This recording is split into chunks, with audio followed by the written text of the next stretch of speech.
Hello students. आज हम chapter 15 और एनवायरनमेंट के बारे में डिस्कस करेंगे। फर्स्ट टॉपिक है ecosystem. All organisms such as plants, animals, micro organisms and human beings as well as the physical surroundings interact with each other and maintain a balance in nature. जितने भी organisms हैं, plants हैं, animals हैं, यहाँ तक कि हम खुद भी इस फिजिकल सराउंडिंग के साथ इंटरेक्ट होते हैं और एक नेचर में बैलेंस बना के रखते हैं। All the interacting organisms in an area together with the non living constituents of the environment form an ecosystem. जितने भी इंटरेक्टिंग ऑर्गेनिजम्स हैं एक एरिया में, वो नॉन लिविंग कॉन्स्टिट्यूएंट्स के साथ मिलके इकोसिस्टम बनाते हैं। Characteristics of ecosystem includes the summary of trophic levels, their energy flow and pyramids। इसके अंदर different type of trophic levels की समरी आती है, साथ ही साथ उनमें जिस तरह का एनर्जी फ्लो होता है और किस तरह से उसमें पिरामिड्स बनते हैं, वो हम इस चैप्टर में आगे डिस्कस करेंगे। नेक्स्ट टॉपिक है हमारा, इस एनवायरनमेंट में जो सब्सटेंस पाए जाते हैं उनमें से कुछ बायोडिग्रेडेबल हो सकते हैं, कुछ नॉन बायोडिग्रेडेबल हो सकते हैं। तो substances that are broken down by biological processes are said to be biodegradable। Example paper, wood, vegetable peel etc। ऐसे सब्सटेंस जो बायोलॉजिकल प्रोसेसेस के द्वारा सिंपल फॉर्म में आ जाते हैं या अपनी कॉम्प्लेक्स फॉर्म को कुछ टाइम पीरियड के बाद सिंपल फॉर्म में कन्वर्ट कर लेते हैं, बायोडिग्रेडेबल सब्सटेंस कहलाते हैं। पेपर, वुड और वेजिटेबल पील्स इसके उदाहरण हैं। Substances that are not broken down in this manner are said to be non biodegradable. Example plastic, polythene. ऐसे सब्सटेंस जो बायोडिग्रेडेबल प्रोसेस से नहीं टूट पाते हैं या फिर सिंपल फॉर्म में नहीं आ पाते हैं, वो सारे के सारे सब्सटेंस नॉन बायोडिग्रेडेबल सब्सटेंस कहलाते हैं। प्लास्टिक है, पर्टिकुलर पॉलीथीन है, ये सब्सटेंस लॉन्ग पीरियड तक एनवायरनमेंट में बने रहते हैं और हमारे इकोसिस्टम के मेंबर्स को नुकसान पहुंचाते हैं। These substances may be inert and simply persist in the environment for a long time or may harm the various members of the ecosystem। Mode of nutrition in animals and plants। Autotrophs are organisms that can produce their own food using materials from inorganic sources such as water, carbon dioxide and mineral salts in the presence of sunlight। ऐसे जो organisms जो अपना food खुद बनाते हैं inorganic sources का use करके presence of sunlight में, वो सभी ऑटोट्रोप्स कहलाते हैं। उनमें ऑटोट्रोफिक न्यूट्रिशन पाया जाता है। Heterotrophic nutrition is nutrition obtained by digesting organic compounds. Animals, fungi and many prokaryotes are unable to synthesise organic compounds to use as food, they are known as heterotrophs। ऐसे organism जो कि autotrophs पे depend होते हैं या फिर अपना food खुद नहीं बना पाते हैं, वे सारे के सारे हेट्रोट्रोपिक न्यूट्रिशन वाले हेट्रोट्रोप्स कहलाते हैं। Saprophytes and decomposers. Saprophytes are plants, fungi and microorganisms that feed on the dead and decaying material। Plants, fungi और माइक्रो ऑर्गेनिजम्स जो कि डेड और डिकेइंग मटेरियल पे पाए जाते हैं उन्हें सेप्रोफाइट्स कहते हैं। Decomposers break down the organic matter और waste material and release nutrients into the soil. Decomposers organic matter को ब्रेक कर देते हैं और वेस्ट मटेरियल से न्यूट्रिएंट्स को रिलीज़ करते हैं और वो न्यूट्रिएंट्स सॉइल में मिक्सअप हो जाते हैं। डिकम्पोजर्स के एग्जांपल्स हम देख सकते हैं, bacteria, worms, slugs and snails. Abiotic components, non living chemical and physical components of the environment like the soil, air, water, temperature etcetera. जितने भी नॉन लिविंग कंपोनेंट्स हैं जैसे कि सॉइल, एयर, वाटर, टेम्परेचर, ये सारे के सारे अबायोटिक कंपोनेंट्स कहलाते हैं। Biotic components living organism of the environment like plants, animals, microbes and fungi, ये सभी बायोटिक कंपोनेंट्स कहलाते हैं। Trophic levels, it refers to the various levels in a food web as per the flow of energy. The different trophic levels are producers, primary consumers, secondary consumers, tertiary consumers, decomposers. इन्हें हम आगे अभी chapter में discuss करेंगे। Pyramid of trophic levels, एक particular pyramid graphical representation होता है। अब हम डिफरेंट टाइप के पिरामिड्स बना सकते हैं। वो पिरामिड ऑफ नंबर्स हो सकता है, पिरामिड ऑफ बायोमास हो सकता है, पिरामिड ऑफ एनर्जी हो सकता है। सारे पिरामिड्स प्रोड्यूसर्स से स्टार्ट होते हैं और डिकम्पोजर्स पे जाके ख़त्म होते हैं। हम डिस्कस करते हैं यहाँ पे pyramid of energy. Is always upright as it shows the flow of energy from one trophic level to the next trophic level. आप डायग्राम में देख रहे हैं, प्रोड्यूसर सबसे पहले हैं, then primary consumers, then secondary consumers and tertiary consumers, after it decomposers. तो हम डिस्कस करते हैं सबसे पहले प्रोड्यूसर्स के लिए। जितने भी प्लांट्स हैं वो सब प्रोड्यूसर्स होते हैं, उनमें ऑटोट्रोपिक न्यूट्रिशन पाया जाता है और वो ऑटोट्रोप्स होते हैं। प्राइमरी कंज्यूमर्स प्लांट्स का जो यूज़ करते हैं डायरेक्टली, जैसे इंसेक्ट्स, स्मॉल बर्ड्स, वो प्राइमरी कंज्यूमर्स में आते हैं। सेकेंडरी कंज्यूमर्स की बात करें तो जो इंसेक्ट को पर्टिकुलर खाते हैं, या फिर हम ऐसी बात करें कि हेट्रोट्रोपिक न्यूट्रिशन जिनमें पाया जाता है, वो सारे secondary consumers. Then tertiary consumers, ऐसे कंज्यूमर्स जो सेकेंडरी कंज्यूमर्स को एज अ फूड यूज़ करते हैं, टर्शियरी कंज्यूमर्स हैं। देन जितने भी कंज्यूमर्स हैं और प्रोड्यूसर्स साथ साथ जब डेड या डिकेइंग हो जाते हैं तो डिकम्पोजर उनके न्यूट्रिएंट्स को वापस सॉइल में मिक्स कर देते हैं, उनको सिंपल फॉर्म में कन्वर्ट कर देते हैं। Energy flow, transfer of energy from one trophic level to another depicting its direction and amount. हम डिस्कस करते हैं कोई भी एक बायोलॉजिकल सिस्टम है, इसमें जो एनर्जी का ट्रांसफॉर्मेशन है वो one trophic level to another trophic level होता है और इसे रिप्रेजेंट किया जाता है as a pyramid of energy. किसी भी फूड चेन के अंदर केवल 10% एनर्जी ही एक ट्रॉफिक लेवल से दूसरे ट्रॉफिक लेवल तक ट्रांसफ़र होती है। जैसे ही इकोसिस्टम हमने देखा था, एक सराउंडिंग के अंदर एक इकोसिस्टम बन रहा था, उसी तरह से एक टॉपिक और है food chain, a series of organisms each dependent on the next as a source of food.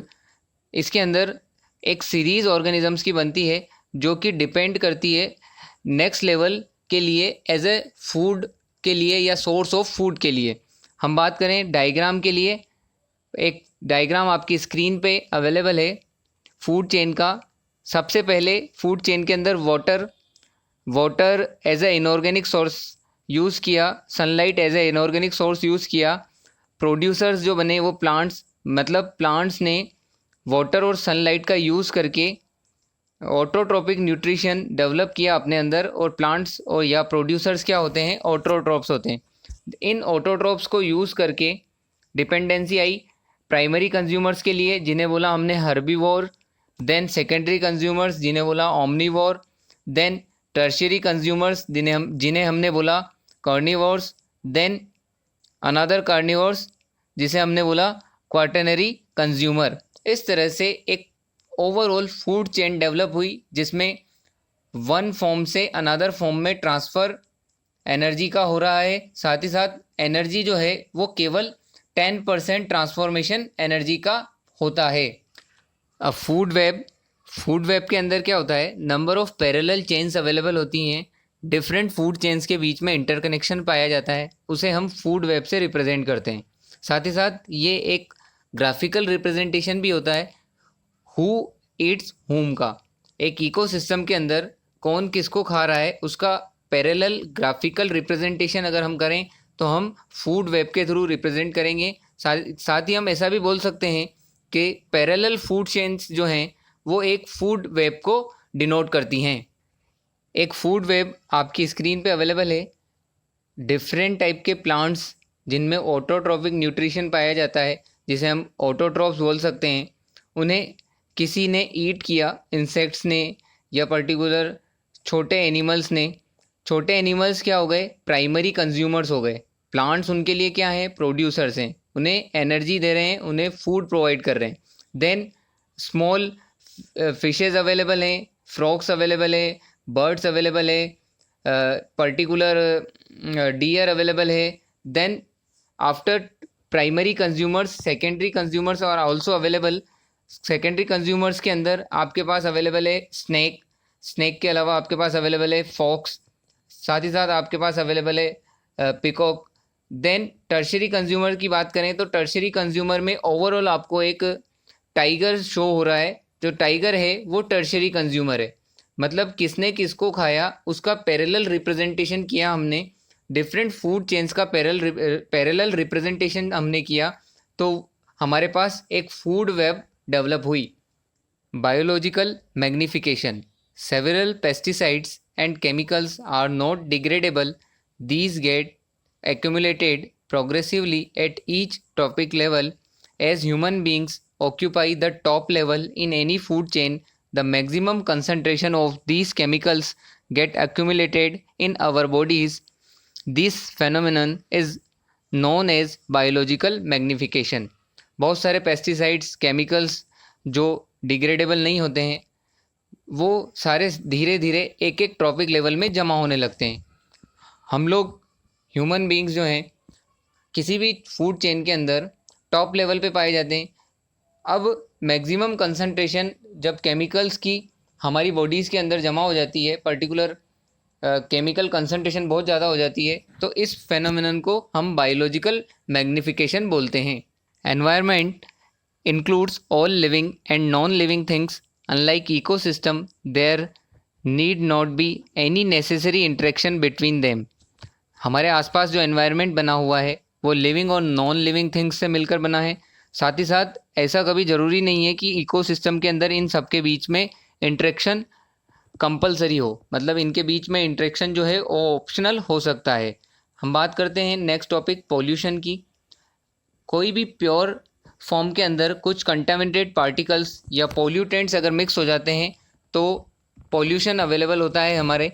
Pollution जो है डिफरेंट टाइप का हो सकता है, वो वाटर हो सकता है, सॉइल हो सकता है, एनवायरनमेंट पॉल्यूशन हो सकता है, एयर पॉल्यूशन हो सकता है, न्यूक्लियर पॉल्यूशन हो सकता है। तो हम यहाँ पर एयर पॉल्यूशन की बात करेंगे। जब हम फॉसिल फ्यूल्स को बर्न करते हैं, फॉसिल फ्यूल्स ऐसे फ्यूल्स जब हमारे व्हीकल्स चलते हैं या पर्टिकुलर इंडस्ट्रीज चलती हैं तो उनके अंदर जो फ्यूल बर्न होता है, पर्टिकुलर पेट्रोल, डीजल या गैसोलीन, तो उसमें हमारे कार्बन डाइऑक्साइड और कार्बन मोनोऑक्साइड से इमिशन होता है। वो गैसेस एयर पोल्यूशन बनाती है। साथ ही साथ कुछ ऑर्गेनिक मॉलिक्यूल्स जिनमें कार्बन और हाइड्रोजन का बॉन्ड पाया जाता है, वो ऑर्गेनिक मॉलिक्यूल्स और कुछ हजार्डस सब्सटेंस इस अर्थ के एटमॉस्फेयर में, इस एनवायरनमेंट में जमा हो जाते हैं, जो कि एयर पोल्यूशन करते हैं।